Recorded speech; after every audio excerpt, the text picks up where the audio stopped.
بسم اللہ الرحمن الرحیم۔ ناظرین السلام علیکم، آپ دیکھ رہے ہیں صابر شاکر کو یوٹیوب چینل پہ۔ آج ہے جناب 14 اکتوبر سال 2020 اور دن ہے آج بدھ کا۔ آج آپ سے کچھ اور ڈیولپمنٹس ہوئی ہیں جناب، اس پہ بات کریں گے۔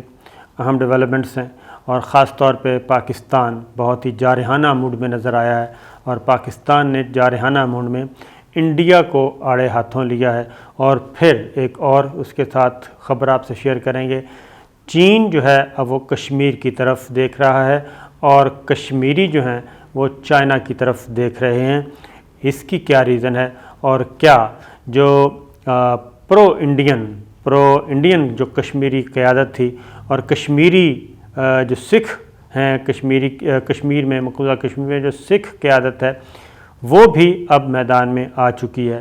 اور کیا آنے والے دنوں میں کوئی مشکلات بڑھ رہی ہیں انڈیا کے لیے۔ اور پھر پاکستان نے کاؤنٹر نیریٹو ایک دیا ہے، پاکستان نے جوابی حملہ کیا ہے راجناتھ سنگھ کے جواب میں، کیونکہ میری آپ جو خاص طور پہ جو گفتگو میں نے کی تھی، ایک اس ریجن میں اس خطے میں جو نیا اتحاد بننے جا رہا ہے اس کو آپ ضرور ذہن میں رکھیے گا، جس میں چائنا کا میں نے کہا تھا چائنا اور ایران آپس میں بہت قریب ہو رہے ہیں، قطر اور ترکی بہت ہیں، اسرائیل اور UAE کے رابطے ذرا تھوڑے سے تیز ہوئے ہیں، اس کے بعد امریکہ اور انڈیا سامنے آ رہے ہیں۔ تو ان چیزوں کو آپ ضرور دیکھیے گا۔ اب آگے پاکستان نے اب تھوڑی سی ایگریسونیس شو کی ہے، اور وہ شو یہ کی ہے کہ یہ فرسٹ ٹائم ایسا ہوا ہے کہ کافی عرصے کے بعد اب پاکستان نے ایک واضح طور پہ انڈیا کو ایک پیغام دیا ہے، اور نہ صرف پیغام دیا بلکہ میں تو کہوں گا کہ دھمکی ہے۔ بظاہر تو یہ ڈاکٹر موحید کا انٹرویو تھا، نیشنل سیکورٹی کے وزیر اعظم کے جو معاون خصوصی ہیں ان کا انٹرویو تھا انڈین ٹی وی چینل کو، لیکن اس گفتگو میں اس انٹرویو میں بہت ساری چیزیں جو ہیں وہ کنوے کی گئی ہیں، اور انڈیا کو ایک پازیٹیو میسیج دیا گیا ہے اور ایک ذرا تھوڑا سا سخت میسیج بھی دیا گیا ہے۔ پہلے تو میں یہ آپ کو بتاؤں کہ مقبوضہ کشمیر میں جناب تقریباً آپ کو معلوم ہے کہ پچھلے سال اگست سے لے کے اب تک یہ اکتوبر آ چکا ہے، سپٹمبر اور اکتوبر 14 مہینے سے زیادہ ہو چکے ہیں۔ وہاں پہ تمام اقدامات کر کے دیکھ لیے، لیکن جو لیٹسٹ ڈیولپمنٹ ہے جی وہ یہ ہے کہ مقبوضہ کشمیر میں سکھوں نے علم بغاوت بلند کیا ہے، اور اس کے بعد جو دلی سرکار کے ساتھ جڑے ہوئے تھے کشمیری قیادت، فاروق عبداللہ ان میں ہیں، محبوبہ مفتی ہیں، وہ بھی اب کھل کر سامنے آ گئے ہیں۔ 14 ماہ کی قید کاٹنے کے بعد، مشقت کاٹنے کے بعد اب ان کو بھی تھوڑا سا ایز کیا جا رہا ہے۔ محبوبہ مفتی کو رہا کرنے کا فیصلہ کیا ہے جناب، لیکن فاروق عبداللہ کیا کہتے ہیں؟ فاروق عبداللہ آپ کو پتہ ہے جی، شیخ عبداللہ ان کے والد تھے، یہ کشمیری مقبوضہ کشمیر کی قیادت ہے، اور فساد انہوں نے ہی کھڑا کیا تھا، بلکہ کہنا چاہیے کہ یہی مقبوضہ کشمیر میں جو آستین کے سانپ تھے، میر جعفر اور میر صادق جس کو کہتے ہیں، وہ یہی خاندان تھا۔ 2-3 خاندان تھے جی، ایک محبوبہ مفتی کا خاندان، ان کے والد صاحب تھے، اور ایک شیخ عبداللہ جن کے بیٹے اب فاروق عبداللہ، اور اس کے بعد ان کے بھی ایک عدد چشم و چراغ ہیں، یہ تھے۔ لیکن اب کیا کہتے ہیں، فاروق عبداللہ میدان میں آئے ہیں اور وہ کہتے ہیں کہ چین جو ہے اب وہ بھارت کو مجبور کرے گا کہ آرٹیکل 370 اور 35A کا خاتمہ کرے۔ چینی قیادت کی طرف یہ سارے دیکھ رہے ہیں، اور فاروق عبداللہ نے یہ پیشن گوئی کی ہے کہ جناب اب چین جو ہے وہ بھارت کو 370 اور 35A ختم کرنے پر مجبور کرے گا، اور جو کشمیر کا پرانا سٹیٹس ہے وہ بحال کروائے گا چائنا۔ تو یہ ساری بات اب چائنا کی طرف کیوں دیکھنا چاہتے ہیں، اور یہ چائنا کی طرف کیوں رخ موڑ رہے ہیں، اور پاکستان سے کیوں ہٹا رہے ہیں؟ تو یہ ذہن میں رکھیے کہ یہ جتنے بھی ہیں یہ بہرحال ایک طرف تو یہ کہتے ہیں اب ان کو خود کو مار پڑی ہے، اور خود کو جب ان کو ہندوؤں کا اصل چہرہ جو ہے RSS کا اور BJP کا اور مودی سرکار کا اصل چہرہ جو ہے انڈیا کا وہ نظر آیا ہے، تو اب ان کو یہ احساس ہوا ہے کہ ہم نے غلطی کی تھی اس وقت انڈیا پہ بھروسہ کر کے، لیکن ابھی بھی یہ ریفرینڈم کے حق میں ابھی بھی یہ بات نہیں کر رہے، پلیبسائٹ کے حق میں یہ بھی ابھی بھی بات نہیں کر رہے، ابھی بھی یہ اپنے اسی طرف خوش رہنے کی بات کرتے ہیں۔ لیکن جو اصل چیز ہے، انہوں نے ایک انٹرویو دیا ہے، اور انٹرویو میں انہوں نے خاص طور پہ انہوں نے کہا ہے کہ جناب 370 کو جو منسوخ کر کے کشمیر کو 2 حصوں میں تقسیم کیا گیا ہے، یہ چین کے مفادات کو بھی اس نے ہٹ کیا ہے، اس لیے یہ چائنا کی طرف اب دیکھنا شروع ہو گئے ہیں۔ دوسری جانب جو مقبوضہ کشمیر کی سکھ لیڈرشپ ہے جی، سکھ قیادت ہے، وہ میدان میں آ گئے ہیں، اور انہوں نے بھی انڈیا کے خلاف علم بغاوت بلند کر دیا ہے، مودی سرکار کے خلاف، انڈیا کے خلاف۔ اور یہ بلدیو سنگھ رانا ہے جی، وہ اور دیگر، اور یہ ایک باقاعدہ طور پہ مقبوضہ کشمیر میں مظاہرہ ہوا، اور اس کے بعد یہ چیز سامنے آئی ہے، اور انہوں نے بھی 5 اگست کا جو تھا اقدام، اس کو خاتمے کا مطالبہ کیا ہے، سکھ کمیونٹی نے بھی۔ میں ایک بات بتا دوں یہاں پہ تھوڑا سا، کہ بالعموم یہ کہا جاتا ہے جناب یہ مقبوضہ کشمیر اور آزاد کشمیر کا جو تنازع ہے انڈیا اور پاکستان کے بیچ میں، یہ کوئی اس کی گراؤنڈ جو ہے اس میں صرف مسلمانوں کا مسئلہ ہے، مسلمانوں کا مسئلہ نہیں ہے۔ مقبوضہ کشمیر میں جو سکھ رہتے ہیں، جو ہندو رہتے ہیں، وہ بھی اپنی آزاد کشمیری ریاست کے حق میں ہیں، وہ بھی انڈیا کے ساتھ بالکل انڈیا کا نہ صوبہ بن کے رہنا چاہتے ہیں، نہ انڈیا کے ماتحت رہنا چاہتے ہیں، نہ ہی وہ وفاقی یونٹ کے طور پہ رہنا چاہتے ہیں انڈیا کے ساتھ۔ وہ وہاں کے سکھ بھی، وہاں کے جو کشمیری سکھ ہیں، کشمیری ڈومیسائل کے ہندو ہیں، اور کشمیری جو ہیں ڈومیسائل کے مسلمان جو ہیں، یہ تینوں اس میں بلا تفریق یہ مذہب سے بالا تر ہو کے یہ اپنی آزاد ریاست کا مطالبہ کرتے ہیں، اور اس طرف آزاد کشمیر کے لوگ بھی، اور یہ ایک تاثر بالکل غلط ہے۔ اب ایک طرف فیٹک کا اجلاس چل رہا ہے، وہ میں آپ کو بتا چکا ہوں، اس میں پاکستان جو ہے اس کے خلاف FIR درج کروائی ہوئی ہے۔ میرا اپنا خیال ہے کہ شاید مستقبل میں پاکستان بھی اب ایگریسو ہو رہا ہے، اور پاکستان نے کچھ واضح طور پہ آ کے یہ کہا ہے، یہ پہلے بھی اقوام متحدہ میں بھی کچھ ڈوزیر دے چکے ہیں انڈیا کے خلاف، لیکن اب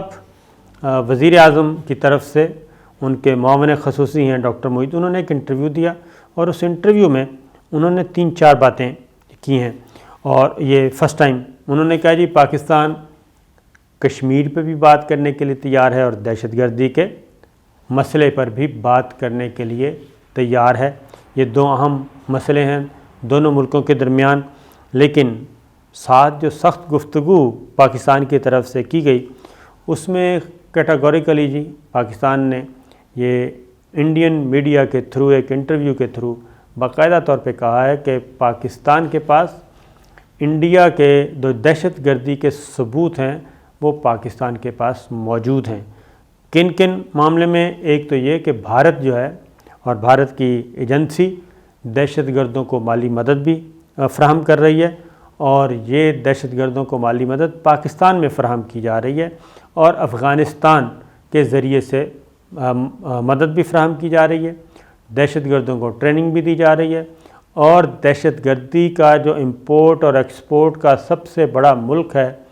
اور سب سے بڑی زمین ہے وہ اس وقت انڈیا ہے، اور یہ انڈیا افغانستان سے مل کے یہ سارے کام کر رہا ہے۔ اور APS اسکول پہ حملہ ہوا تھا، آرمی پبلک اسکول میں، اور اس میں بہت سارے ہمارے بچے شہید ہو گئے تھے، بے دردی سے ان کو قتل کیا گیا تھا، تو اس کے بارے میں بھی پاکستان نے کہا ہے جناب کہ 8 ٹیلی فون کالز جو ہیں، 8 ٹیلی فون کالز وہ TTP کے کمانڈر جو کہ اس وقت APS کو کر رہے تھے، یہ سارے کا سارا TTP کے کمانڈر کو بھارت سے کی جانے والی 8 ٹیلی فون کالز کا ریکارڈ پاکستان کے پاس ثبوتوں کے ساتھ موجود ہے۔ یعنی جو پاکستان میں TTP کے کمانڈر تھے، دہشت گردی کہیں گے ہم، کمانڈر کیا ہونا ہے، وہ دہشت گرد جو ہے اس کو ہدایات مل رہی تھیں انڈیا سے، اور اس کا ریکارڈ موجود ہے۔ پھر چینی قونصلٹ خانے پہ جو حملہ ہوا کراچی میں گوادر PC ہوٹل پہ ہوا تھا اور اسٹاک ایکسچینج پہ حملہ ہوا تھا. ان سب کی ہدایات بھی اور ان کو بھی جو ان کے ہینڈلر ہیں ان کو بھی جو آپریٹ کرنے والے تھے ان کو سپورٹ فراہم کرنے والے تھے ان کے بھی تینوں واقعے میں ملوث دہشت گردوں کے رابطے انڈیا سے ملتے ہیں جناب تانے بانے. اور ایک اور بات یہاں تک بھی ایک انفارمیشن شیئر کی گئی کہ جو بلوچستان کے قوم پرست علیحدگی پسند دہشت گرد ہیں عسکریت پسند جنگجو جن کو کہتے ہیں وہ جو دہشت گرد تھے جو کہ زخمی ہوئے اور وہ دلی کے ہاسپٹل میں زیر علاج رہے. دلی کے ہاسپٹل میں یعنی ہسپتال BLA کے لوگ دہلی کے ہسپتال میں علاج کروا رہے ہیں. تو اس سے بڑی چیز اور کیا ہو سکتی ہے. پھر افغانستان میں جناب TTP اور دہشت گرد تنظیموں کو ضم کیا جا رہا ہے. افغانستان میں یہ بھی انڈیا سرکار کر رہی ہے اور وہاں پہ جو بھارتی قونصلیٹ خانے ہیں وہ میں آپ کو آگے جا کے ایک نیوز شیئر کرتا ہوں کہ اس کی وجہ سے جو امریکی فوج کا انخلا ہے وہ تھوڑی دیر کے لیے شاید اس کو ڈیلے کیا جا رہا ہے اور وہاں پہ حملے شروع کر دیے گئے ہیں. دوبارہ جنگ جو ہے فضائی حملے کیے ہیں افغان طالبان کے ٹھکانوں پہ. وہ میں آگے جا کے آپ سے شیئر کرتا ہوں لیکن پہلے یہ خبر ذرا ختم کر لوں. اور اسی طریقے سے $10 لاکھ جناب وہ بھی دیے گئے اور پاکستان میں دہشت گردوں کو دیے گئے اور را کے افسر جو ہیں وہ نگرانی کر رہے ہیں افغانستان میں بھی اور دلی میں بھی اور TTP کے لوگوں کو فائنانس کر رہے ہیں. $10 لاکھ کے ثبوت موجود ہیں. پھر اگلی بات انہوں نے کہی ہے جناب کہ مقبوضہ کشمیر میں جو آبادی کا تناسب تبدیل کرنے کی کوشش کی جا رہی ہے اس کو نہ کشمیری تسلیم کریں گے نہ دنیا کی کوئی اور طاقت تسلیم کرے گی بلکہ وہاں پہ بھی پاکستان کے پاس جو اطلاعات ہیں وہاں پہ بھی یہی چیز ہے. وہاں پہ پیسہ استعمال کیا جا رہا ہے دہشت گردی کی جا رہی ہے ریاستی دہشت گردی اس میں شامل ہے. اور کشمیری سیاستدانوں نے جو میں آپ کو بتا رہا تھا کہ کشمیری سیاستدان بھی اب اسی ڈگر پہ آ گئے ہیں کہ جناب ہمارے ساتھ دھوکہ ہوا ہے. سمجھوتا ایکسپریس کے ثبوت ہمارے پاس موجود ہیں. گلگت بلتستان میں جناب جو کھیلنے کی کوشش کی گئی اور الیکشن میں کھیلا جائے گا الیکشن میں بھی بدامنی پھیلانے کا ایک بڑا منصوبہ ہے اس پہ بھی بات ہوئی اور 3 شرائط پاکستان کی طرف سے عائد کی گئی ہیں کہ کشمیر بھارت سے مذاکرات یا بات چیت شروع ہو سکتی ہے. نمبر 1 یہ ہے کہ کشمیر میں مقبوضہ کشمیر میں زندگی کو معمول پر لایا جائے وہاں پہ جو پابندیاں ہیں وہ ختم کی جائیں. کشمیریوں کو مذاکرات میں پرنسپل پارٹی تسلیم کیا جائے مین پارٹی وہ خواہ اس طرف کی یا اس طرف کی. بھارت پاکستان کے خلاف دہشت گردی کی سرپرستی بند کرے. اب یہ شرائط عائد کی گئی ہیں تو لیکن سوال یہ پیدا ہوتا ہے کہ یہ شرائط وزیر اعظم کے معاون خصوصی ڈاکٹر موید یوسف کے ذریعے اور ایک انٹرویو کے ذریعے کیوں پیش آئیں. کیا اس سے پہلے کوئی پاکستان اور بھارت کے درمیان ڈائریکٹ یا انڈائریکٹ یا کسی بھی ذریعے سے کوئی آپس میں رابطہ ہوا نہیں ہوا جس کو عرف عام میں بیک ڈور ڈپلومیسی کہتے ہیں. کیا اس ڈپلومیسی کے نتیجے میں یہ انٹرویو جو ہے وہ انڈیا نے لیا ہے اور کچھ چیزیں اوپن کرنے کی کوشش کی ہے. اس کی ریزن یہ ہے کہ حالات تو جوں کہ توں ہیں اور اس سے پہلے سے زیادہ بگڑے ہوئے ہیں. مقبوضہ کشمیر کی صورتحال انڈیا کی فیور میں نہیں ہے اور ڈاکٹر موید یوسف کا یہ بیان دینا یہ کس حد تک درست ہے اور اس کے پیچھے کیا صورتحال ہے اس کا ہم ابھی تک جائزہ لے رہے ہیں. تو جناب میں آپ کو بتا رہا تھا یہ جو تانے بانے ہیں پھر یہ کہ اتنی سارے ہمارے پاس ثبوت موجود ہیں تو اگلی بات یہ ہے کہ